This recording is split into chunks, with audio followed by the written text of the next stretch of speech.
Good morning, Flosstube. It's Pam stitching between the lines. Today is Wednesday, June 29th. Flosstube number 114, take two. I looked up the number. I didn't know the date. So anyway, here we are. Doing it again. Coming to you a little early for my monthly update. It's July 4th weekend is rolling right up on us, and that's usually a very busy time along the lake. One of my kids has a birthday, so that's always a fun time. And I'm hoping to come to you uninterrupted by all kinds of things. My husband's working at home today, which means he pops in and out. And there's construction going on somewhere out there. And, the usual stuff. The regular old normal usual stuff. But my first company arrives today, which my daughter with her cat. So there won't be any filming. So I thought maybe we would get it done. And my pile is big of things to show and go over and talk about. Let's talk about the quilt first. I think I've covered all my bases by introducing it the first time it's ever on and saying what it is and all that, and then everybody asks every time. So I should put it in the comments, but it was a kit I ordered from Keepsake Quilting. And it was called Berry Farm, Fresh Berry Farm. I don't know. It doesn't matter. You can't find it. And it's with the kit fabrics, which I did not save any of, so I don't know what the line is. I didn't care for the fabric. You could, if you ran across the pattern, you could make it out of batiks and get that same vibrant color. I saw that it's a kit still on Keepsakes, but its name is Just Add Strawberries. So you can still find it. It's pretty. It has a fourth row that you can't see down here. It was fun to make. I love the element of a quilting block in the middle of a shaped block kind of thing. So that was cool. I added the cornerstones on my own. I felt like they were in the border. And I just felt like it would all tie nicely together if I put them in the sashing as well, whatever you want to call those. So there it is. It's beautiful, very summery. Anyway, let me see, what's the month of June been like? The month of June has been interesting. We'll address this first. It's hard to show you, and this is nothing compared to how it was. Look at the size of that. That's just a baby. Anyway, they're gonna show as I show you things and move my arms, and you won't get to see where it is everywhere else. But I had a fantastical poison ivy, an allergic reaction to poison ivy. I presented with 3 little spots to start. And then it was a mess. It was a mess. Go big or go home if you're going to have an allergic reaction to something. This has been 3 weeks maybe. I still itch. I can't wear my watch, or I have to put bandages on. I can't wear a long sleeve because if I go somewhere I want to wear long sleeves. And again, these are nothing compared to how it was. I have to wear a bandage on this because the sleeve irritates it. So anyway, it's a mess. It's a mess. It's been a whole thing. There's been days with 0 stitching. That's been a hard one because I can't besides having some very busy things to do, I can't have the fabric rubbing on my arm. So that's what that's all about. Yeah. So let's get right into the good stuff. I'm looking around me at my piles of things. I always have piles, don't I? Let's do the whip. Oh, I think there was I'm not sure it's here.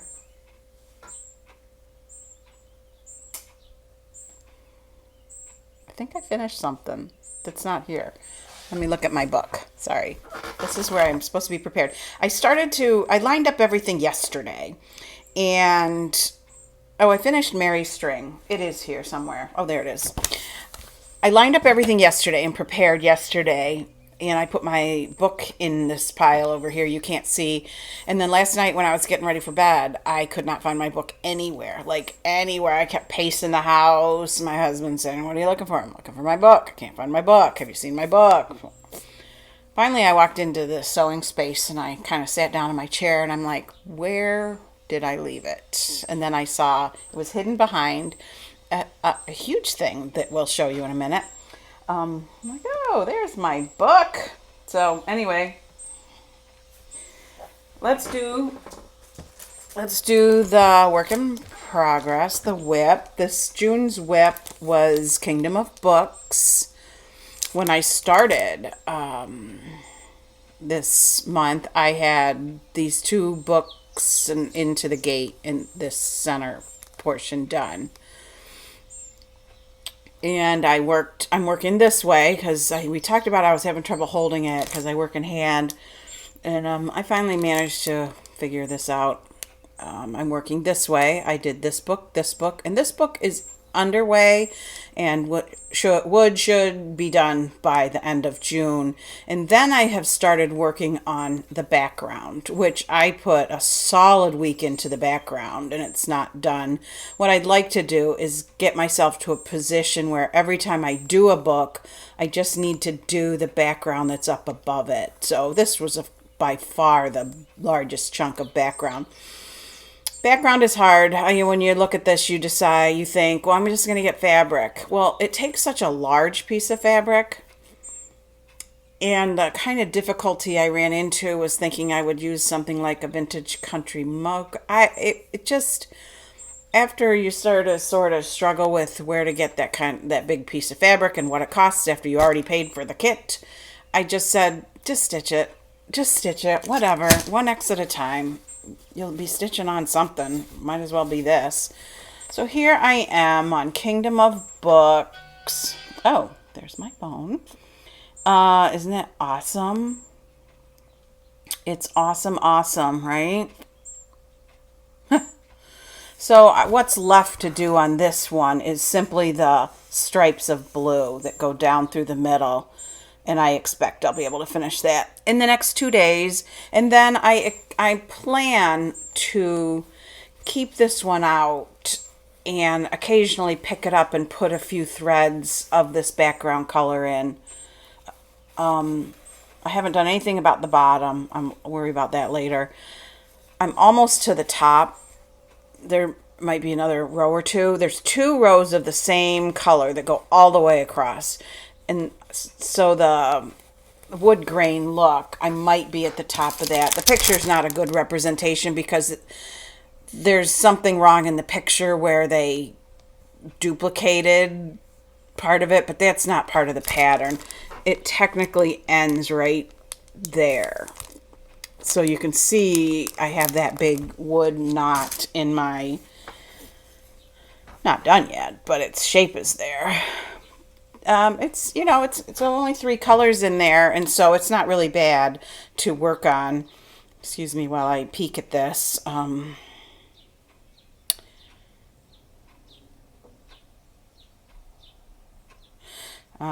to read. I'll have to read it later. Sorry about that, but I didn't want to interrupt it. I'm liable to have actual legitimate interruptions stopping and starting as we go along.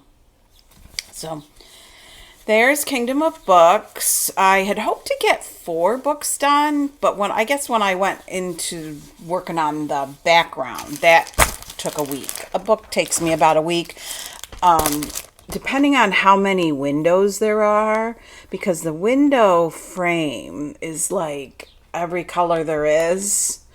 1 stitch, 2 stitches, 4 stitches. So it's funny.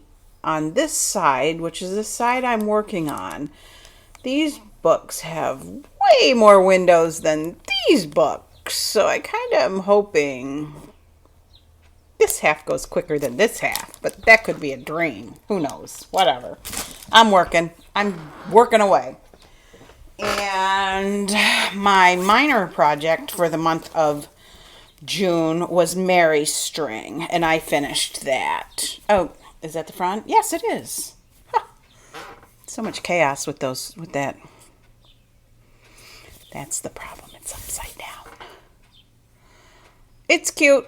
I'm thinking about finishing it as a drum. It'll be a giant drum, but that thought is floating in my brain. We'll see. We'll see how that pans out. Then I have been, let me see.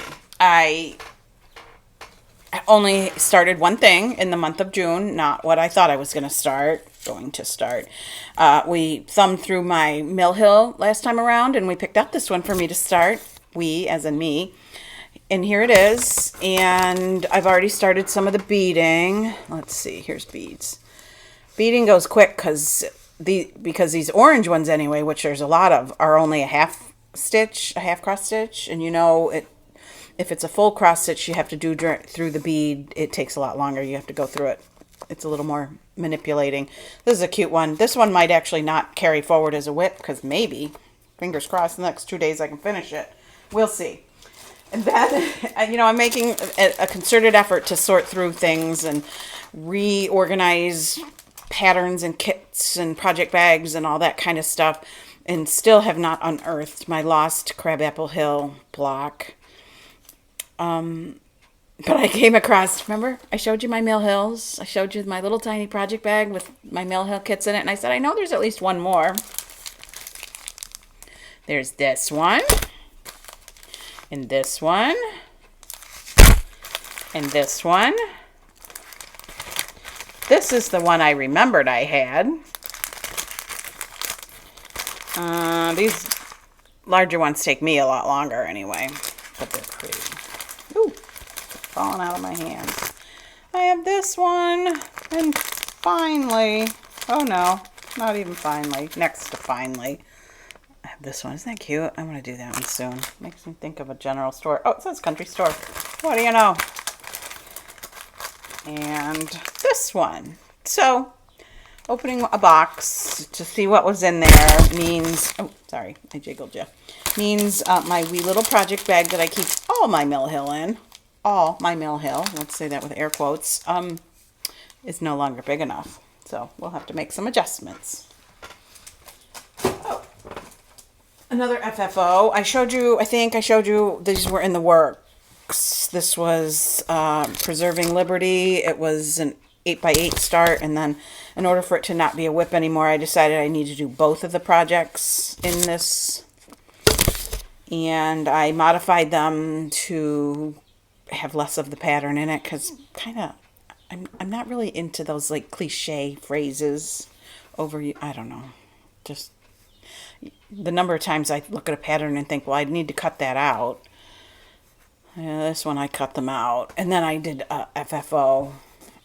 They're cute. I like my pillows flat. I like my pillows very flat. I don't like those way the corners get weird.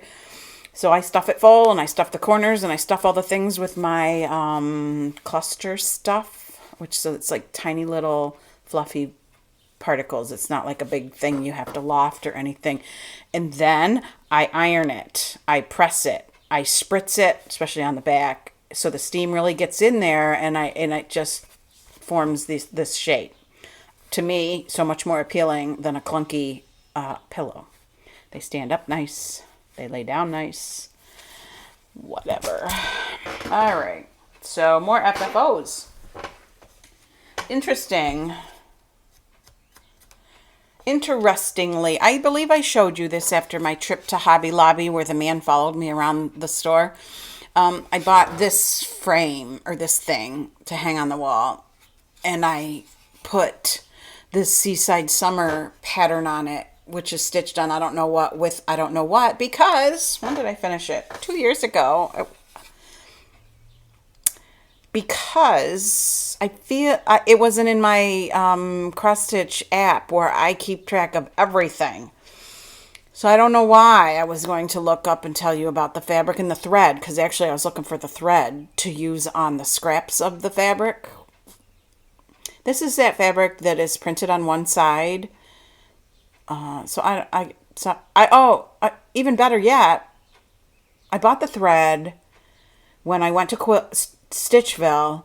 I took along the fabric for this pattern to choose thread. So I honestly don't know what I used and how it got missed in my cross stitch app. That's kind of frustrating. So anyway, this frame, the powder wants, like whatever powdery wants to come off on my fingers. But I'm happy with how that turned out. That really came out cute. And then, sorry, it feels yucky. Then I went, I was walking through the house and I saw this spot on the wall in my front entryway and I thought, ooh, I know what needs to go there. Country Still Life needs to go there, which was a leisure arts project I've been working on forever and finished whenever I finished it. And we've talked about it many times. So I was at the store and I found this frame. I didn't bring this with me. I wasn't necessarily intending. I thought I needed another white thing similar to what I just showed you. And then I saw a white frame I couldn't decide about. And then I saw this one and it was $5. So I said, yeah, okay. So the picture, the stitching is the tiniest bit bigger than the opening. So I lost like the bottom edge where my initials are and the date. But I like the way there's no fabric around the edge showing. You know what I mean? Like no blank fabric. So I'm quite happy with how this one is turning out. It's really squeezed in there. This is just a really cheap frame. As I just said, it was $5 at Walmart. So I'm going to have to do something that like really makes sure these little guys don't pop off. So maybe I'm going to have to tape it. This is somebody, you'll find this in a dumpster someday and they'll be like, what? But it'll be because of what I did to the back.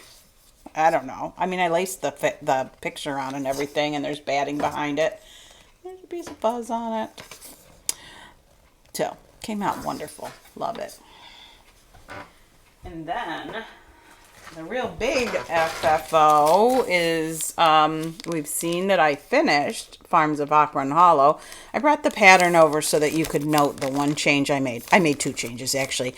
I did not put the words Hawk Run Farm in my stitch piece, and if you know me, you know I'm not going to put, I'm looking for the square, the kids fishing. There is not going to be a snake in my river. Not happening. So here is my framed, something fell. I'll take the plastic off if we can't really see. My framed Farms of Hawk Run Hollow. It's amazing. Funny, ironically enough, I'll open it. I'll talk to you while I open it.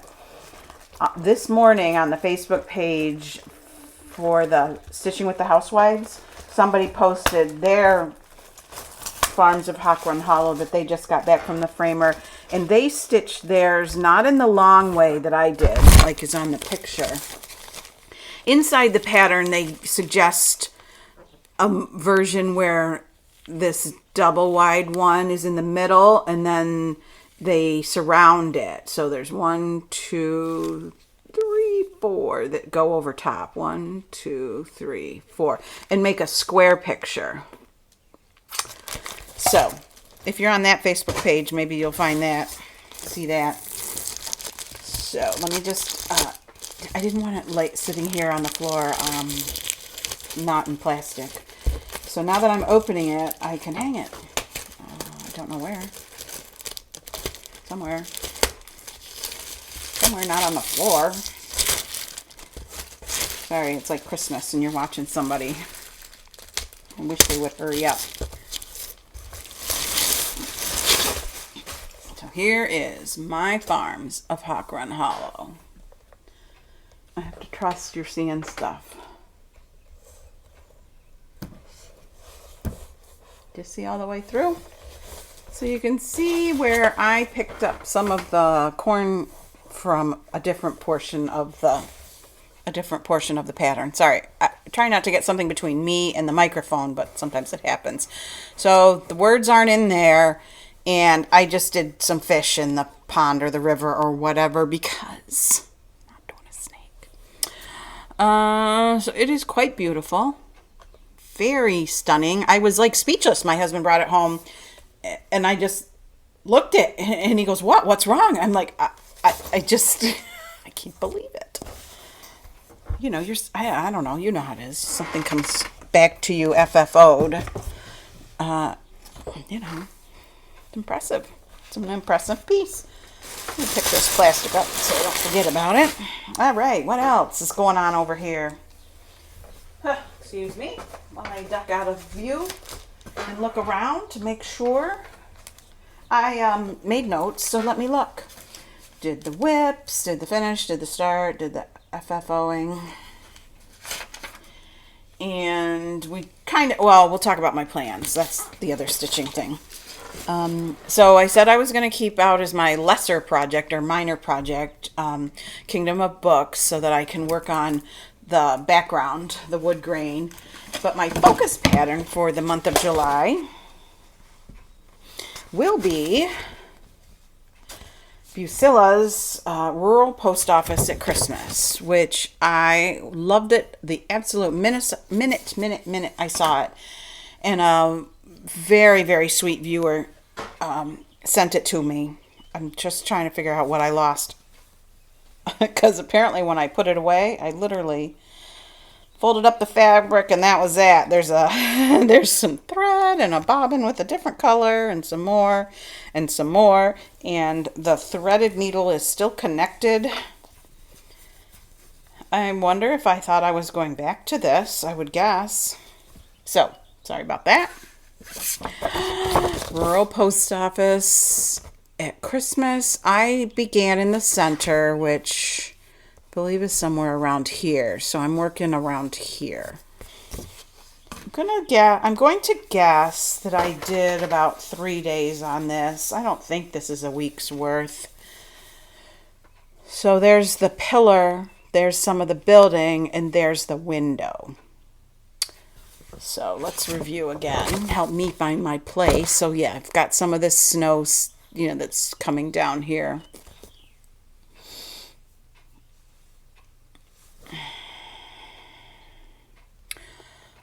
Or, yeah, that's the one I'm doing. The one that's over the cab of the truck. So July will be focused on this. So that'll be my Christmas in July. I also signed up for the Fat Quarter Shop's Mystery. It's coming out on I know the first one is July 1st. So I don't know if it's coming out every Saturday or what the deal is, but I think it's 5 parts. So I ordered the thread pack. I don't have a clue. I don't have anything to show you, really. I mean, the thread pack. I just decided to do it.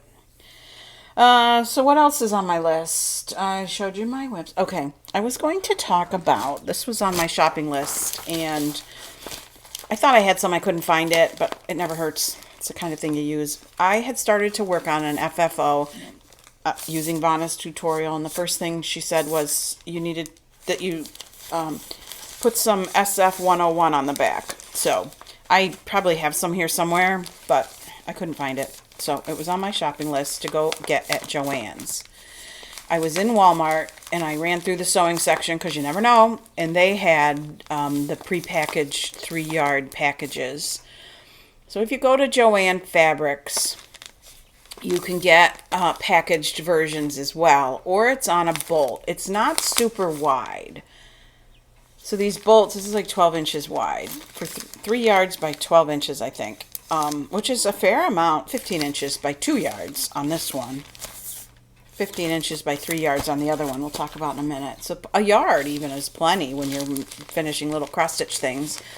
So everybody talks about SF 101. SF1, use SF, I used, blah, blah, blah. So I bought some. SF, the S and the F stand for Shape Flex interfacing. So SF, Shape Flex. 101 means it's a pretty light duty version. So what it is it's adhesive on one, not adhesive, but when you iron it, it'll stick to your piece of work on one side, and the other side is a nice soft fabric. And the SF 101, I believe, is a woven light to medium weight fabric. So that's the other thing it tells you. It tells you the kind of fabrics to use it on. I know what we're doing with it is different than putting interface in a dress you're making or something like that. So it even looks woven, if you can see it. And it doesn't give. There's no give. So that's where we are getting the shape out of the name. And so if you're making a pillow or anything really with cross stitch, it's nice to have some interfacing on the back because it won't stretch. If you're putting, well, we often hear, and I've complained about this too, if you use walnut shells on an ornament, it will ultimately stretch the ornament out of shape, or the pillow or whatever you made, because your linen or your fabric has a little give to it. So putting a piece of this on the back, once you've like got it squared up on your ironing surface, you don't want to, but you can figure it out. You can square it up as you cut it too.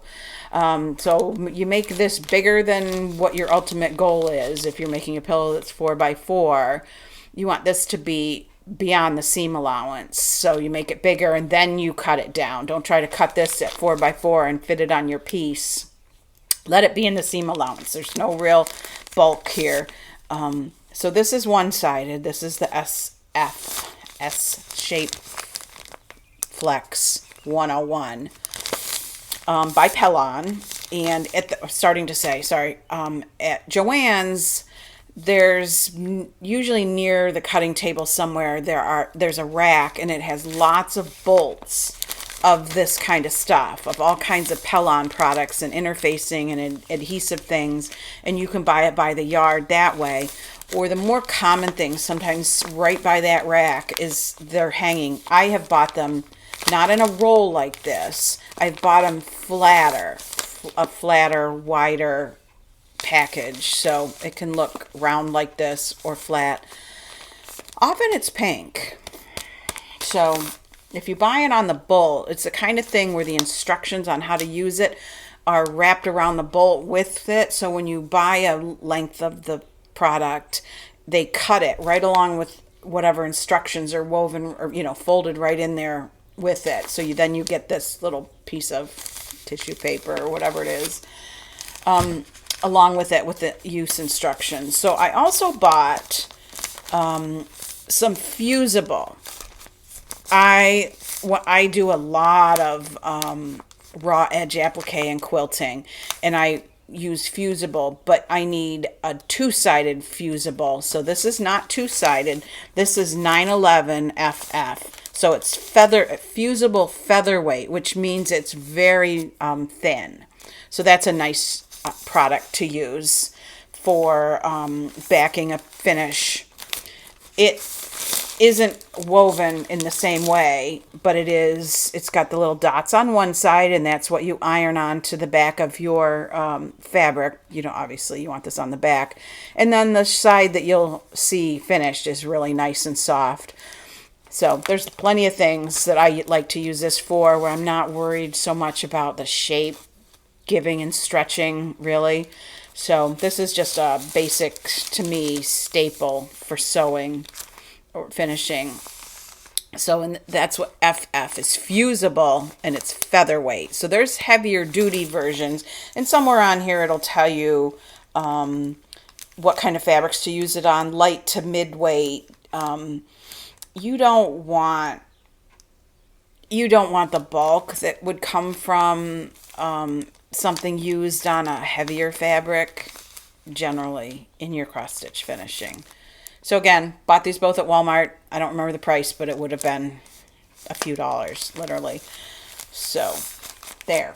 So when you hear SF 101, that's what a lot of times what you hear. So have I really made it through this gigantic pile? I really kind of have. I did one of these. I'm still working my way through. This is a many-year project. I have an Art to Heart book that's got monthly. You can make a whole quilt with each block by month, or you could make a single, like I put a pocket on the back so I can hang it on a little hanger. I pulled this one out to do. I have this in another series that I got at the same time of block of the month, and I just fell. I don't even know if I was ever caught. I don't think I was ever caught up. I just accumulated them, and then every now and then I'd work on one. So anyway, this is an example of a raw edge applique. There's no needle turn or anything going on here. There's double-sided fusible on the back of this. So in a book, pattern book, you would trace the shape onto the double-sided fusible on the side that you write on, and then iron the opposite side on the back, and then cut out, and then you peel off the paper and you stick it to the, iron it to the fabric. And then my sewing machine, one of my favorite stitches is a buttonhole stitch. And I love doing the applique with my sewing machine, and it's beautiful. Applique buttonhole stitch. Let's see this one. You can kind of see the shape of the stitch better. So that was over here waiting to be put away with fall stuff.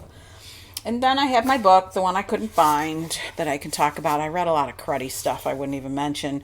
But I went to the library book sale, like I've talked about before. I went twice of their 4 times. We were away for one weekend or one Saturday. I don't remember. Anyway, I went twice, which is, and I have to say only twice because they do it 4 times in June. And there were 2 Alice Hoffman books, so I picked them up. This one is called Blue Diary. I'm in the midst of it. I have 100 pages left to go. In this book, we start out meeting a family, a husband and a wife, who are very happily married. And he's just an upstanding citizen in their small town, and volunteer fireman, coaches Little League, the things, right? He's just a great guy, all around great guy. Everybody loves him. Police show up at his door one day. This is no secret. It's in the it's in the description. The police show up at his door one day and arrest him for murdering somebody 15 years prior. He changed his identity and walked away, and took on this new persona.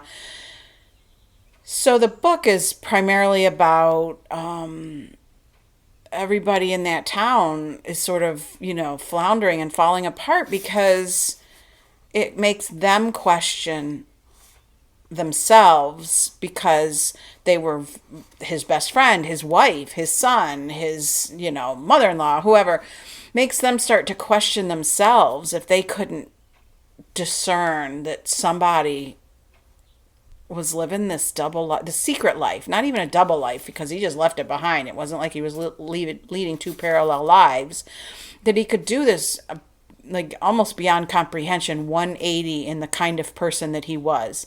So it's very good. I'm very much enjoying it. So that's Alice Hoffman's Blue Diary. I don't know when it came out. Alice Hoffman has written lots of books, and I know her name as an author, and I honestly cannot pick out of the list anything I've read by her. So I'm going to have to go on my Goodreads list and see if I find anything. I've only kept Goodreads diligently for 5 years maybe. This book came out in 2001. So I don't know. I can't tell you what the second book was I bought either. Looking for her list of books. Oh. We'll see. I'll look at the description of some of her other books, because like I said, it's an author's name I knew right away, and that it was worthy of picking up and seeing what it was like. So there. Okay. That big pile. I worked my way through it quickly. So like I said, it's Wednesday. My one daughter's coming today with the cat, and we always have a lot of fun. And I have to clean up things in my sewing room, because sewing space, it's not really a room, because my boys, the cats, they don't understand walking on surfaces. And because there's 2 of them, they come in, they sit on the sewing machine cabinet, and they look out the window, and then they run across the workspaces, and then things fall on the floor, and then they're scared, and it's just a whole thing. So I need to do a little bit of tidying up, which often gets me in trouble because I tuck things away and then I can't find them. So I'm trying to be, I don't know what I'm trying to be. Certainly not trying to be more tidy in between visits, because hello. All right, so we're off. Have a good one. So it's all of 5 minutes later, past the finish of my last video. So this is, getting tacked on. At the end, I kind of ended abruptly. I saw my husband walking in through the garage, and so had to take care of him, whatever. He's off to a golf tournament this afternoon, so he's gone. But anyway, so that, I laugh, because do you remember when your kids were young, or maybe you still have young kids, and you mess up, like you go and send them off to school, even though, you know, they don't understand walking on surfaces. And because there's 2 of them, they come in, they sit on the sewing machine cabinet, and they look out the window, and then they run across the workspaces, and then they things fall on the floor, and then they're scared, and it's just a whole thing. So I need to do a little bit of tidying up, which often gets me in trouble because I tuck things away and then I can't find them. So I'm trying to be, they kind of don't feel well, but they're acting fine, so you're not really sure what's going on. And then the nurse calls, and they end up having strep throat or something. And so you say, like, you tell your friends, I won the Worst Mom of the Year award today. So anyway, that's what I'm apparently up against right now. Because I forgot. Isn't that awful? I forgot. It wasn't on my notes, and it wasn't in my cross stitch brain, but it should be. My son got engaged, so we have another wedding coming. Probably next year. Next spring, fall, summer, I don't know. Those details haven't been worked out yet. So yay. We just got one and done last year, and we'll have another one done next year. And so that'll be 2 of my 3 kids, all married. So yeah, there'll be secret stitching, things I can't show you, and yay. Happy times, fun times, stressful times. Anybody who's been anywhere planning a wedding knows. My friend, whose sister has 3 sons and 2 of them are married, said your job as mother of the groom is to wear beige, stand in the back, and keep your mouth shut. I'm all for it. I'm there. I can do that. But as it turns out, that might not be as possible as we're hoping. They're getting married. They live in New Jersey. This is the son that had been in DC. They live in New Jersey now, and she's from not New Jersey. She's from kind of far away. And they're getting married up here. So they're bringing the party to my neighborhood. So it's going to be harder for me to just be like, okay, tell me where to show up and when. So anyway, I don't want to step on her mother's toes. Her mother gets to be mother of the bride, right? But when you're coming here and I got to go do whatever because I'm the one that's here, we'll see. I'll try my best. I'll try my best to, once the ball is rolling, to let them do their thing and make their decisions and whatevers, and only try to help when I am needed, genuinely, honestly needed.